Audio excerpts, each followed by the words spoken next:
വളമുഖ യുവജനവേദി വായനശാലയുടെ ആഭിമുഖ്യത്തിൽ റിപ്പബ്ലിക് സദസ്സും വിജ്ഞാന വികസന സദസ്സും യുവജനവേദി മൈതാനത്ത് സംഘടിപ്പിച്ചു. ലൈബ്രറി കൗൺസിൽ ജില്ലാ എക്സിക്യൂട്ടീവ് അംഗം AK രാജൻ ഉദ്ഘാടനം ചെയ്തു.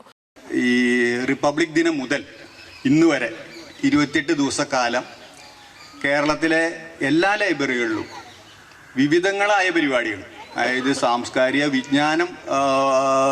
വിജ്ഞാന അനുബന്ധമായിട്ടുള്ള ഒരുപാട് പരിപാടികൾ എല്ലാ വായനശാലകളിലും നടത്തുന്നുണ്ട്. ആ വായനശാലകളിൽ തന്നെ ഒരു ദിവസം വിജ്ഞാന വികസന സദസ്സ് നടത്താനായിട്ടാണ് നിശ്ചയിച്ചിട്ടുണ്ടായിരുന്നത്.